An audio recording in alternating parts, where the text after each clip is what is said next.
चलो आ जाओ करते हैं, बुक दो। हेलो माय डियर स्टूडेंट्स, कैसे हो आप सब। मैं आलोकेश अग्रवाल अकाउंट्स पर ट्रिपल ए में फिर एक बार स्वागत करता हूं आपका। और आज हम लोग डिस्कस करने जा रहे हैं आगे के कुछ सवाल। 7th क्वेश्चन हमने किया था लास्ट, कल मैंने होमवर्क दिया था कि उसका कुछ आपको। बेटा हम लोग राजस्थान बोर्ड वाली बुक का एग्जाम्पल नंबर 8 करने जा रहे हैं, जो मैं आप लोगों को कल शायद बोल रहा था कि जैसा एडमिशन के चैप्टर के सवाल होते हैं ना, बिल्कुल उसी तरीके से ये वाला सवाल करना है हम लोगों को। आओ जरा देखते हैं, करें क्वेश्चन नंबर 8, नहीं एग्जाम्पल नंबर 8। देखो बेटा इस सवाल में करना है क्या, सबसे लास्ट लाइन बना देखेंगे, पास द जर्नल एंट्रीज। बेटा मैं जर्नल एंट्रीज नहीं करवा रहा हूं, हम क्या बना रहे हैं, revaluation account, partners capital account और बैलेंस शीट, तीनों चीजें बनाएंगे जैसा पिछले चैप्टर में बनाते थे ना बेटा। बिल्कुल वही कॉन्सेप्ट रखना है, जरा सा भी दाएं से बाएं नहीं हिलना। लेकिन हाँ एक बात याद रखना कि वो जो वैल्यू ऑफ गुडविल वाली जो एंट्री होती है उसके लिए रॉबिनहुड एंट्री या 7 की शेप में एंट्री की जाती है। 7 बता दिया था मैंने आप लोगों को, हाँ बस उसके अलावा कुछ भी इस चैप्टर में ऐसा नहीं है जो नया हो, सारा कॉन्सेप्ट वही का वही है। पार्टनर्स के नाम बोलो सर। ए बी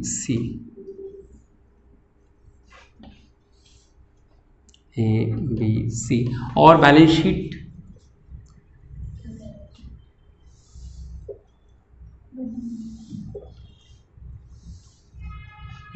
चलो करें।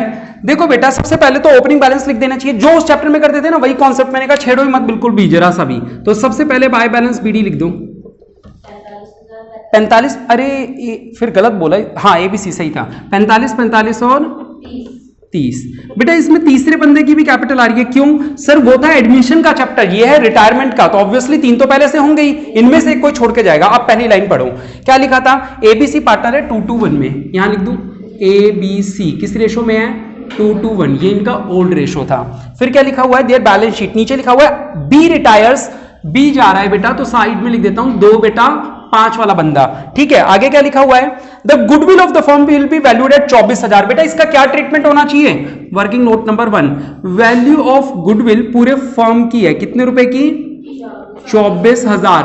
बंदा कौन जा रहा है, बी, बीज शेयर कितना होगा 24,000 का 2/5, 5 20 28 दूनी 56, 5600, 5,600 रुपए। सही किया क्या मैंने, 5 20 नहीं गलत किया है, 9,600 रुपए कुछ होना चाहिए। 48 5 20 बचा कितना 4 5 48 दूनी 96, सही है। 9,600 इसको मिलने चाहिए, हाँ या ना।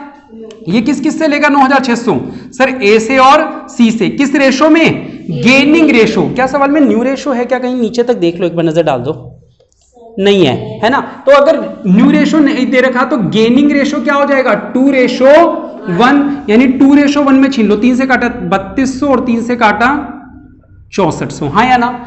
ये जो मैंने करके बताया ये समझ में आया क्या, पक्का। भाई पूरे फर्म की गुडविल थी 24,000 की, इस बंदे का शेयर बना 9,600, ये इन दोनों से लेगा।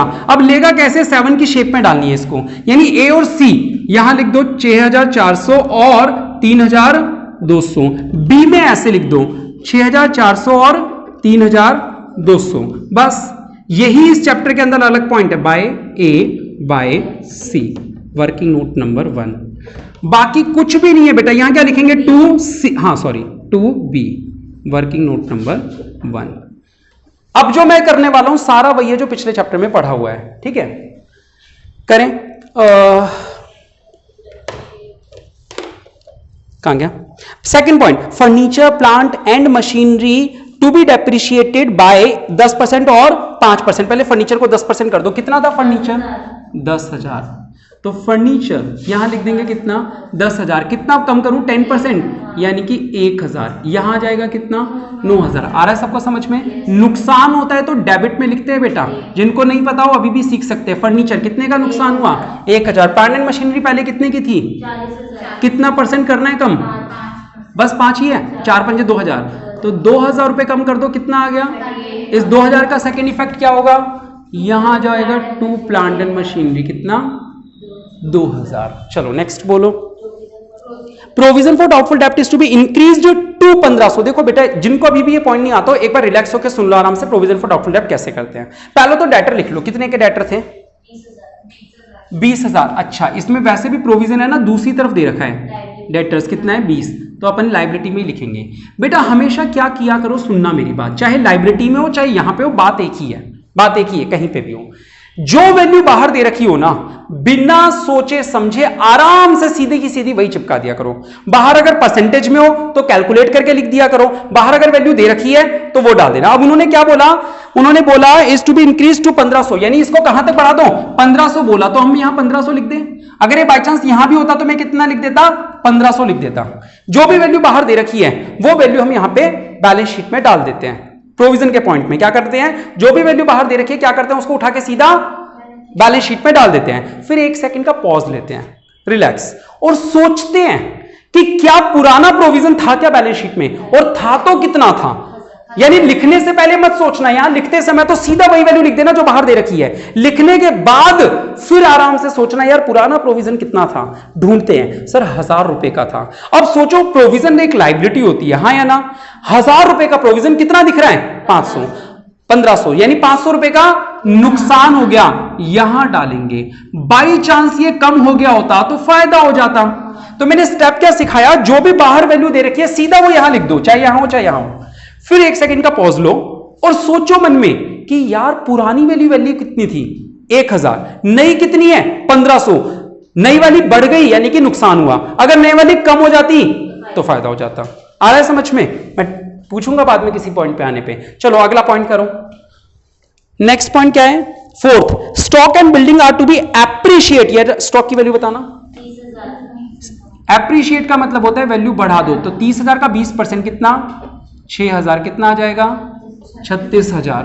6,000 का फायदा हो गया, बाय स्टॉक, फायदा होता है तो क्रेडिट पे लिखते हैं। नेक्स्ट पॉइंट, कितना परसेंट बढ़ाना है, 10%, यानी कि फिर से 6,000, तो ये कितना हो जाएगा, 66,000। यहां पे आ जाएगा बाय बिल्डिंग 6,000। आ रहा होगा ये तो सभी को समझ में। डेप्रिशिएट कम करना, एप्रिशिएट बढ़ाना।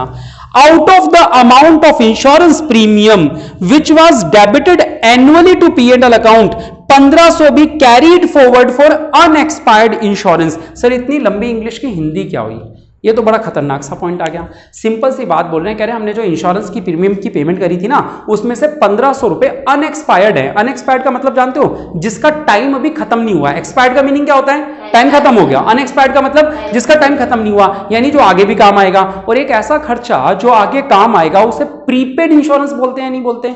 अंडरलाइन कर लो अनएक्सपायर्ड वर्ड को और वहां पे लिख लो प्रीपेड। अनएक्सपायर्ड का मीनिंग क्या है यहाँ पे, प्रीपेड। अनएक्सपायर्ड का मीनिंग है जो एक्सपायर नहीं हुआ, जो एक्सपायर नहीं हुआ वो आगे भी काम आएगा, और जो आगे काम आएगा उसको क्या बोलते हैं, प्रीपेड। तो बेटा एक असेट पता चल गई, प्रीपेड इंश्योरेंस, फायदा हुआ। बिल्कुल असेट साइड में लिख दो, प्रीपेड इंश्योरेंस कितने रुपए के, 1500 के, और फायदा हो गया तो बाय प्रीपेड। अब होता क्या है, बस इंग्लिश समझ में आनी चाहिए। एक बार ये समझ में आ गई तो कॉन्सेप्ट तो समझ में आ ही रखा है हमें। अनरिकॉर्डेड असेट है, फायदा हुआ। चलो छठा point, provision for 2000 be made in respect of outstanding salary. एक नया आउटस्टैंडिंग सैलरी का पॉइंट बनाना है, तो नुकसान हो गया, आउटस्टैंडिंग सैलरी कितना, 2000। लायबिलिटी पता चली तो नुकसान, असेट पता चली तो फायदा, हाँ या ना। Outstanding salary 2000। मेरे ख्याल से सारे पॉइंट हो गए। जब बैलेंस शीट के सारे पॉइंट हो जाते हैं तो अंदर बाहर के सारे पॉइंट डबल इफेक्ट हो गए, तो अंदर के बचे हुए का एक एक। लेफ्ट से शुरू करो। क्रेडिटर्स कितने के थे, 35,000 के। तो देख लो बेटा सवाल में कुछ भी नया नहीं आया एडमिशन के चैप्टर के अलावा। ये देखो ये 7 गुडविल की तरह बनाया है बस, बाकी सारा एडमिशन जैसा ही है बिल्कुल का बिल्कुल। हाँ आगे क्या लिखा है, प्रोविजन फॉर हो गया, बैंक लोन 14,000 का, बैंक हाँ 14,000। बताओ कैसे बांटूं, बिल्कुल सही जवाब, ओल्ड रेशो में यहां पे बांट जाएगा। कितना था ओल्ड रेशो, 2:1, 2 2 4 1 5, 5 से काटा 4, 4 दूनी 8,000, 4 दूनी 8,000, 4 1 कम 4,000। चलो नेक्स्ट बोलो। कैपिटल आ चुकी है, कैश आ चुका है शायद, नहीं आया। कितना, कैश 15,000। फिर डेटर हो गया, stock, furniture, plant, building, goodwill और P&L दोनों कहां आएंगे, लेफ्ट साइड में। देखो सेम पिछले चैप्टर की तरह है, कुछ अलग नहीं है। गुडविल और P&L कितना कितना था, गुडविल ओल्ड रेशो 2:1, तो 5 से डिवाइड किया, 4 4 2, और दूसरा क्या था P&L 5,000, 2:1, 2 2 1, हाँ या ना। डन बेटा। अब क्या करना है, रिवैल्यूएशन का प्रॉफिट लॉस निकालना है। इधर आया तो उधर चले जाएगा, उधर आया तो इधर आ गया, और फिर जो बंदा रिटायर हुआ उसका क्या करेंगे, हाँ चलो ये और बता देता हूं। देखो एक बार करो, 6 और 6 12 और 1 13,500, यहाँ पे भी क्या लिखेंगे 13,500, यहाँ क्या करेंगे 00, 1 और 2 3 और 2 5 और 8 13, 8.5 नहीं केवल 8 आएगा। 5,500 कहाँ है ये 5,500 कैसे, प्रोविजन फॉर डाउटफुल डेब्ट तो 500 ही था। 6 6 12 और 13, 1 और 2 3 और 2 5 5.5 सही तो लिखा। 8,000 नहीं आ रहा क्या आंसर इनका? अरे नहीं सर, मैं तो उसका टोटल बता रही हूं। अरे आंसर 8 आ रहा है। हाँ तो बस तो फिर 8 हाँ तो फिर 5.5 लिखते कहाँ है अपन, कभी लिखते हैं क्या?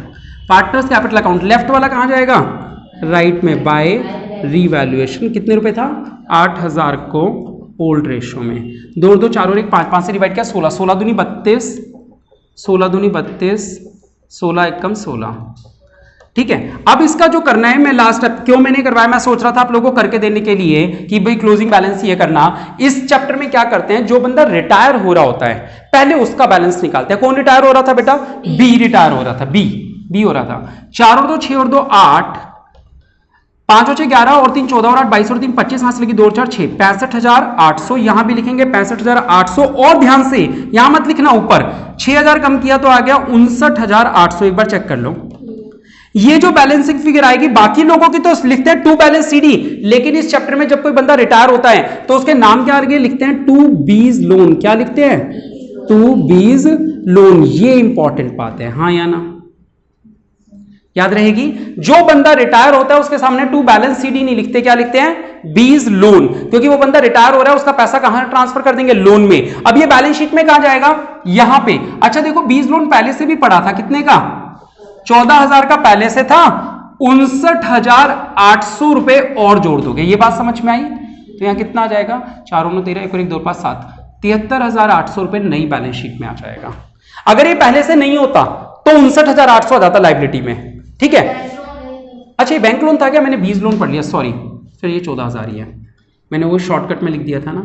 तो बेटा ये नए, ये अलग ही आ जाएगा, किस नाम से आ जाएगा, बीज लोन। और जरा मैं इसको लिख दूं बैंक लोन। ठीक है, कितने रुपए था ये, 59,800 रुपए। ठीक है, वो बैंक लोन था, उसे ब्लू मार्कर से लिख देता हूं। ये बात क्लियर हुई? ये स्पेशल पॉइंट है क्या, कि सर जब अकाउंट क्लोज किए जाते हैं तो कैपिटल अकाउंट के अंदर जो बंदा रिटायर होता है पहले उसका बैलेंस निकालते हैं और उस बैलेंस को कहां भेजना होता है, लोन अकाउंट में। लोन अकाउंट लिख के लायबिलिटी में लिख देते हैं। अब ए और बी का नॉर्मली कर दो जैसे करते हैं हमेशा। 200 8 और 3 11 और 5 16, 1 और 4 5, 56,200, 56,200, 4 और 8 12, 1 और 6 7 और 4 11 और 2 13 और 3 16, 1 और 4 5, 43,800। ये यहां क्या लिखेंगे, to balance CD.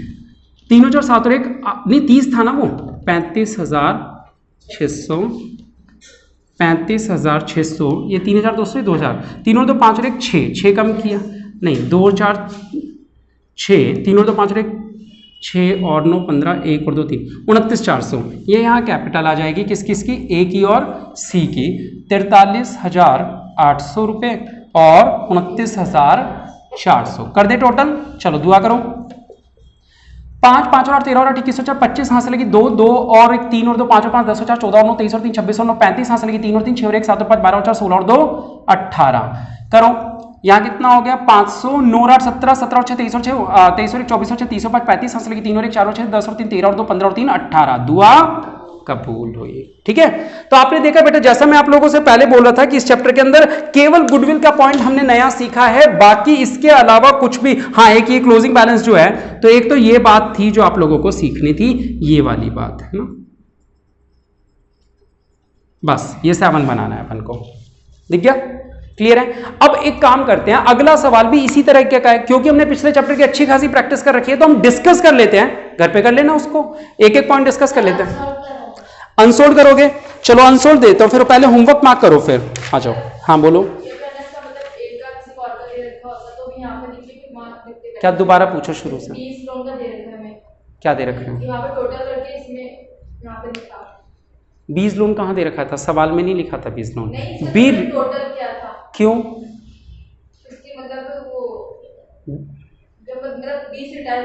B retire हो रहा था इसलिए पहले बीज लोन,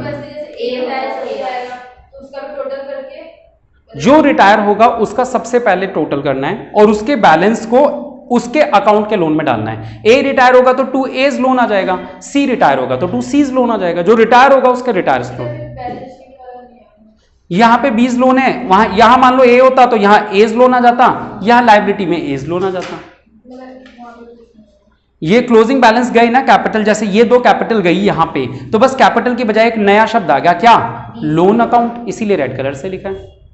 ठीक है भाई, जो भी बैलेंस आएगा उसे नाम क्या यूज करना है? लोन अकाउंट, और लिखना कहां है? लाइबिलिटी साइड में लिखना है। क्यों? अगर कैपिटल आती तो भी तो यही लिखते लेफ्ट में, तो यहां पे लोन आया तो ये भी लेफ्ट में ही गया। यही है बस इस चैप्टर में। आ जाओ, पहला कोई बात नहीं, तो एक बार देख लेते हैं। ये बुक वैसे अरेंज भी नहीं होती, इसीलिए होमवर्क दे पाना थोड़ा सा दिक्कत होती है। एक बार देखें कहाँ पे है, पेज नंबर बोलना एक बार। 1 मिल गया। तो एक काम करते हैं, एक बार होमवर्क मार्क करें इस चैप्टर से, जो जो हो गए टॉपिक उस हिसाब से, अगर कोई लोन वोन का है तो मार्क करें होमवर्क। चलो, क्या लिख लो ना, कागज पे लिख लो, पहचान नहीं पाओगे फिर मेरा मार्क किया वो।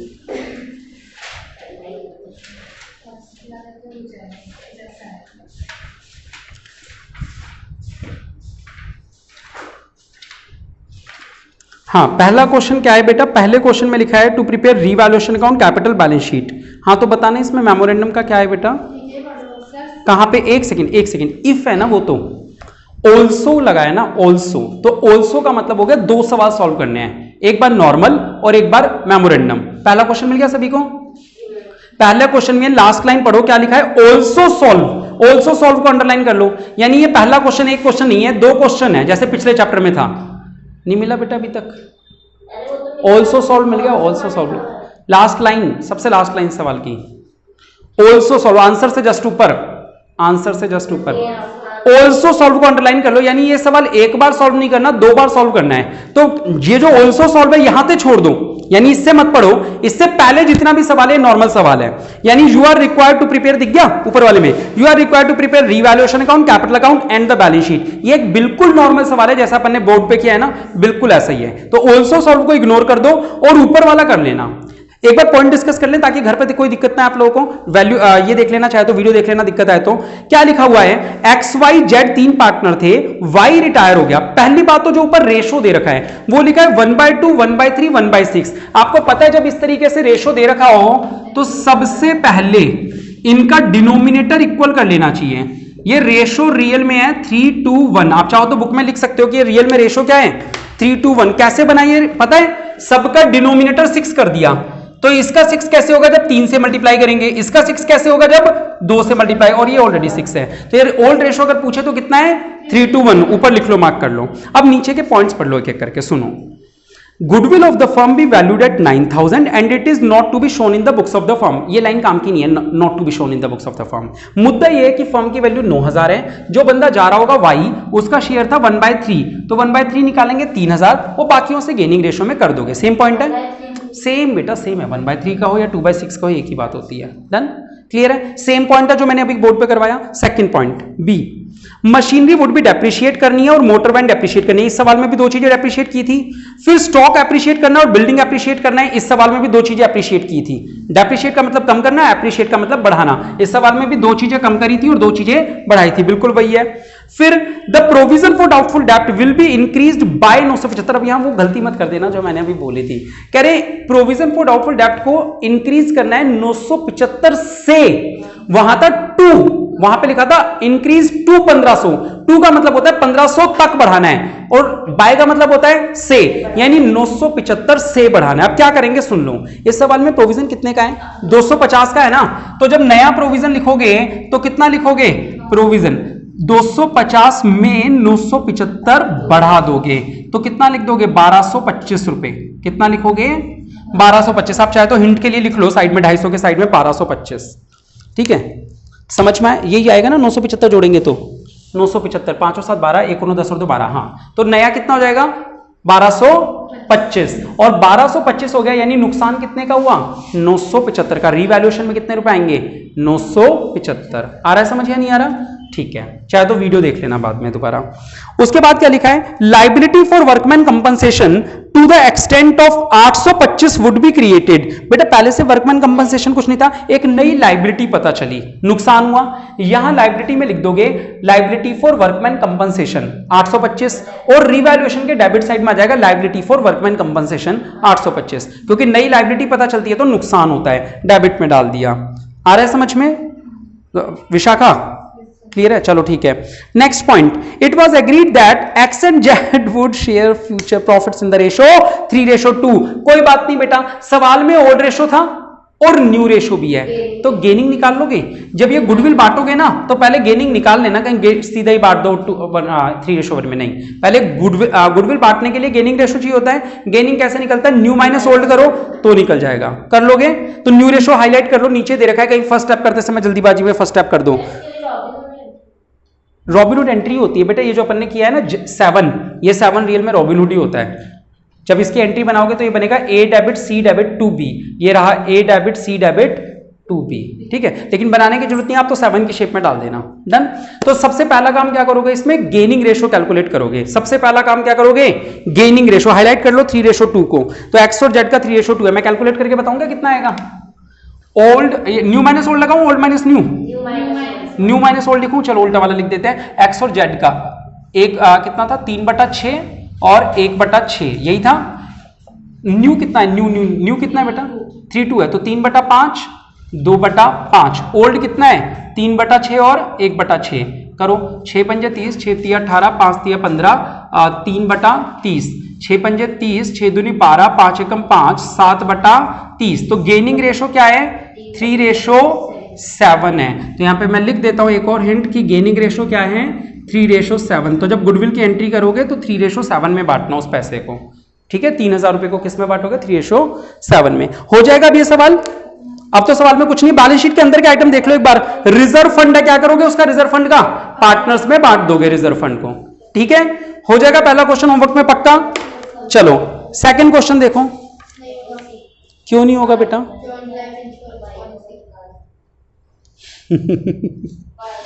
चलो थर्ड देख लो, तो थर्ड देख लेते हैं, थर्ड में कुछ नहीं है, आ जाओ थर्ड डिस्कस कर लें एक बार। चलो फिर इसके बाद कैपिटल एडजस्टमेंट भी आ जाएगी। थर्ड देखते हैं एक बार, ये देख लो, स्क्रीनशॉट लेना हो जिसका। चलो करें, देखो बेटा एक बैलेंस शीट है, ऊपर लिखा है ए और बी पार्टनर्स है 1/2 1/3। बेटा 1/2 1/3 को पहले क्या करोगे, डिनोमिनेटर सेम करोगे, 1/2 1/3, इसका मतलब नीचे हो गया 6, तो 3:2 6, 3 एकम 3, तो इसका रेशो कितना होगा पता है। अब यहां गलती पता है क्या होती है, मैं आपको बताता हूं। 1/2 1/3 इसका मतलब हुआ 3:2। जब बच्चा अगर ऐसे ही देख रहा होता है थोड़ी देर तक, पिछला सवाल करते समय दिमाग में क्या होता है, पहले बंदे का शेयर कितना है, बोलो जल्दी से, दूसरे बंदे का, तीसरे बंदे का, ये आ रहा है दिमाग में, जल्दी से बोलो, पहले बंदे का, दूसरे बंदे का, पहले बंदे का 3/5, दूसरे बंदे का 2/5। डिफरेंस समझ रहे हो क्या हो रहे हैं। यहां पे देखने में आपको लग रहा है 3/6 है, लेकिन रियल में रेशो क्या है, रेशो होता है न्यूमरेटर वाला। रेशो हमेशा क्या होता है, न्यूमरेटर। न्यूमरेटर क्या है, 3:2। 3:2 का मतलब पहले बंदे का 3/5, दूसरे बंदे का 2/5। यहां पे टोटल सेम है लकीली, इसलिए 6 का 6 बन गया वो, ठीक है। चलो हाँ, प्रॉफिट्स इन द रेशो 1:2 1/3। अच्छा आगे एक और भी लाइन लिखी थी, एंड ट्रांसफर टू रिजर्व 1/6। तो ट्रांसफर टू रिजर्व तो कभी काम का होता ही नहीं है, यूजलेस, अंडरलाइन कर दो, ट्रांसफर टू रिजर्व 1/6, वो लाइन यूजलेस है। ट्रांसफर टू रिजर्व 1/6 ये लाइन यूजलेस है, यानी प्रॉफिट शेयरिंग रेशो क्या कहलाएगा, 3:2। कहीं लिख भी लो साइड में 3:2, ताकि जब सवाल सॉल्व करो तो काम आ जाए। बेटा रिजर्व कोई पार्टनर थोड़ी होता है। अगर हम बोले पार्टनर्स का प्रॉफिट शेयरिंग रेशो क्या है, तो रिजर्व कोई पार्टनर नहीं है ना। रिजर्व का मतलब हम पैसा जो कमाते हैं उसमें से 1/6 गुल्लक में डाल देते हैं, तो गुल्लक में डालना कोई प्रॉफिट शेयरिंग रेशो थोड़ी है। तो रिजर्व क्या रेशो क्या कहलाएगा इसका, 3:2। लिख लो साइड में कहीं पे 3:2, यानी 3/5 2/5 लिख लिया। ये हमारा ओल्ड रेशो है।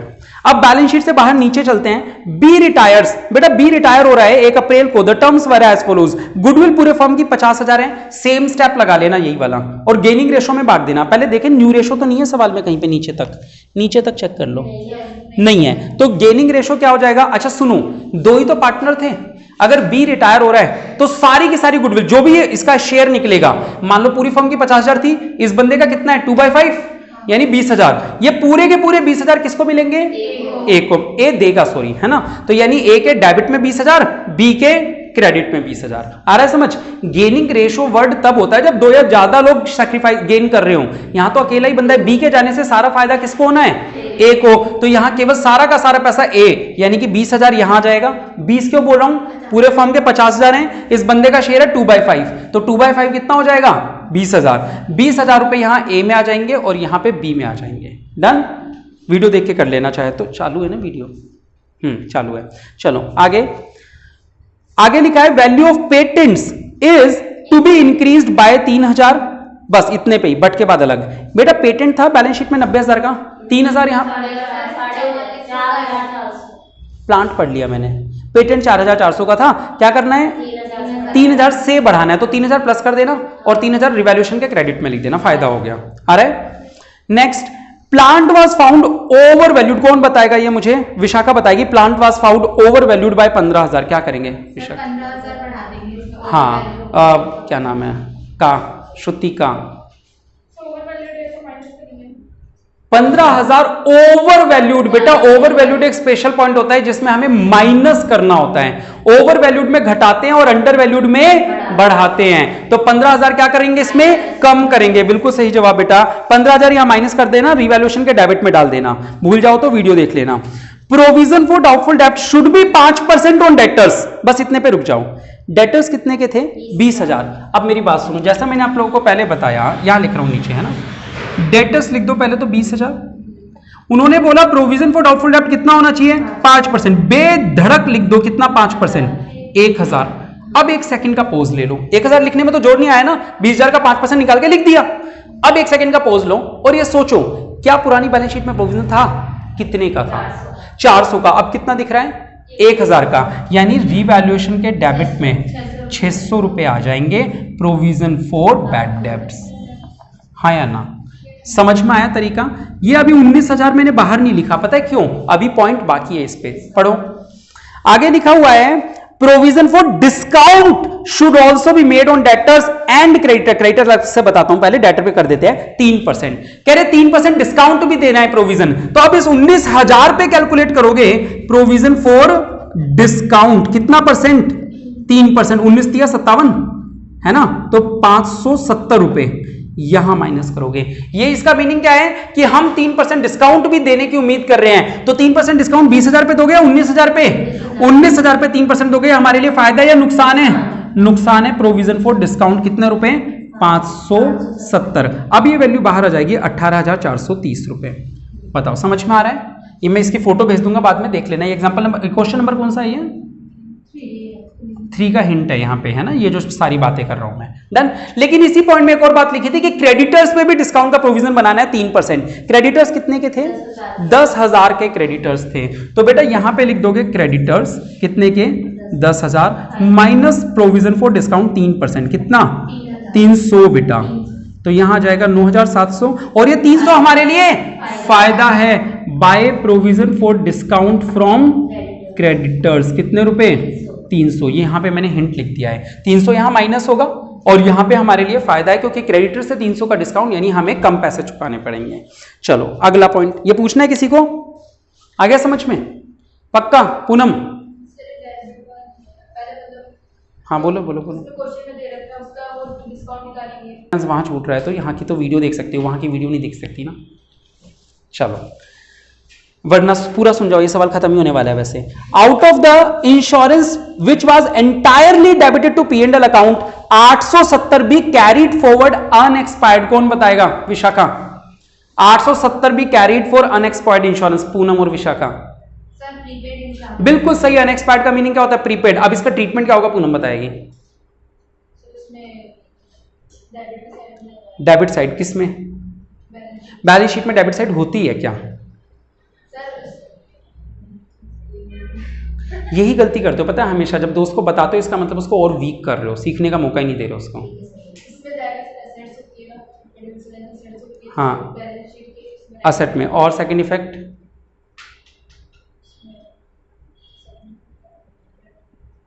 फायदा हुआ नुकसान हुआ?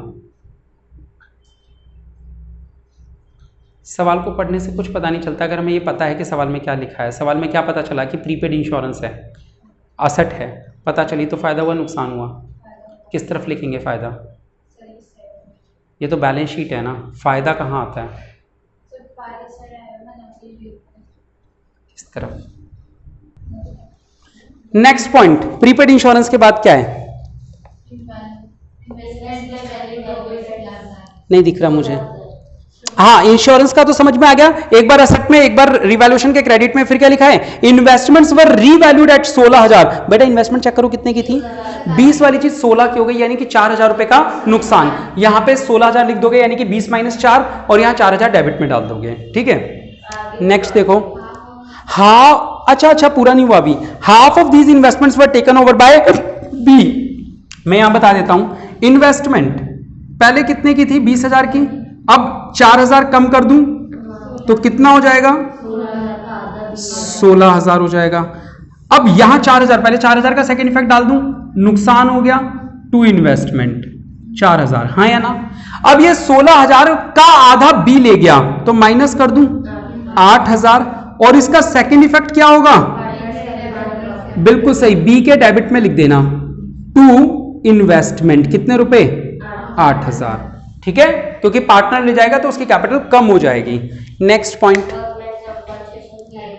नहीं दिख रहा, कहां गया? हाँ, there is a claim for workman compensation, ठीक है, टू द एक्सटेंट ऑफ 5,000। पहले चेक करो ऊपर कुछ था क्या? नहीं था, तो ये नॉर्मल लॉस है जैसे इस सवाल में था।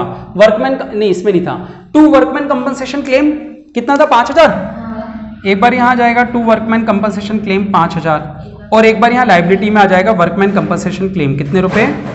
5,000। आ रहा है समझ? वो अनएक्सपायर्ड इंश्योरेंस भी लिख ही देता हूं। प्रीपेड इंश्योरेंस कितने रुपए का था बताओ? वो प्रीपेड इंश्योरेंस वाला 870, ये यहां पे आ जाएगा और क्रेडिट में आ जाएगा बाय प्रीपेड इंश्योरेंस। हॉचपॉच हो रहा है लेकिन फोटो भेजूंगा, आराम से देख लेना, समझ में आ जाएगा। वैल्यूज पकड़ लेना कि कौन सी वैल्यू है, तो राइटिंग समझ में आ जाएगी। हो गया? और कुछ बचा है? B was paid in full, ये लाइन सुन लो जरा।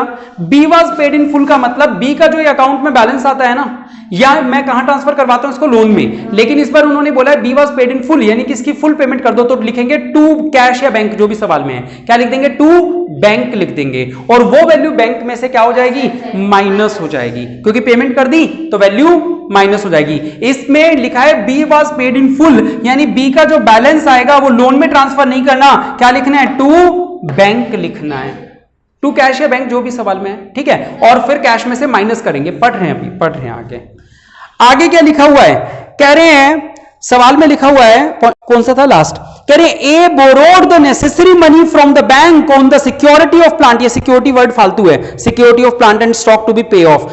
क्या कह रहा है? जब आप यहां कैश देखो दोगे तो कैश कितना पड़ा था हमारे पास? केवल 5,000 रुपए पड़े थे, हाँ या ना? कैश केवल 5,000 पड़े थे, और इस बंदे को पेमेंट करनी होगी मान लो 40,000 50,000। कहां से दोगे भाई? नेगेटिव में हो जाएगा ना। तो वो क्या कह रहा है? कह रहा है हम बैंक से लोन ले आएंगे जितने रुपए कम पड़े। तो आपको क्या करना है, सुनना। आप जैसे बैलेंस शीट बना रहे हो, यहां कैश दे रखा है कितने रुपए का? 5,000 का।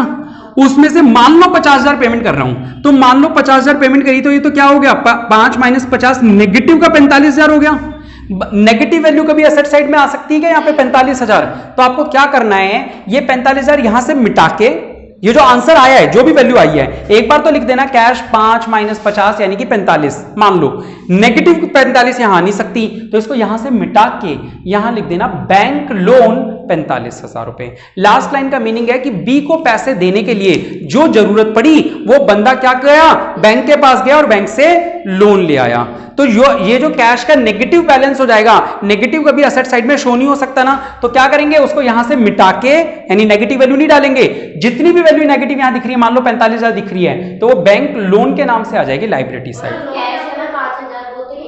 5 में से माइनस किया 50, तभी तो 45 आया। बोलो लोन में जाएगा या ओवरड्राफ्ट? सवाल में क्या लिखा है? ओवरड्राफ्ट लिखा है, लोन लिखा है, जो लिखा हो वो वर्ड यूज कर लेना। ए बोरोड लिखा है तो लोन लिख देना, ठीक है। आ रही है बात समझ में? कोई भी वर्ड लिखोगे दोनों वैलिड होंगे। 5,000 कैश पहले से था, जितनी भी पेमेंट कर रहे हैं, मान लो 50,000 पेमेंट कर रहे हैं, तो 5,000 माइनस 50,000, यहां लिख के दिखा रहा हूं, मिटा दूंगा अभी, 5,000 माइनस 50,000, ये कितना हुआ, माइनस का 45,000 हुआ। अब ये माइनस 45,000 यहां नहीं जचेगा, तो आप यहां बैंक लोन लिख दोगे, कितने रुपए का, 45,000, यहां से इसको मिटा दो। एक सेकेंड, क्या, एग्जाम में 50 के नीचे 45 लिखे ऐसे क्रॉस कर दो।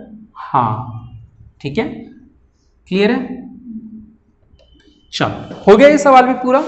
चलो अब एक काम और करना, दो तो सवाल मैंने अनसोल्व दे दिए, पहला और तीसरा, और एक सोल्व बताता हूं जो मैंने करवाया नहीं है, उस जो अभी करवाया था ना, कौन सा, 8, इससे जस्ट नेक्स्ट 9th और देखो एक बार, एक एग्जांपल कर लेना, पहले 9 करना, फिर इन दोनों पे आ जाना, या जो जैसे मर्जी कर लेना, जो आपको पहले बाद में करना हो। ओ नो, चलिए आज के लिए इतना ही। कैसे रही क्लास, लाइक और कमेंट करके जरूर बताएं। बहुत बहुत शुक्रिया। जय हिंद, जय भारत।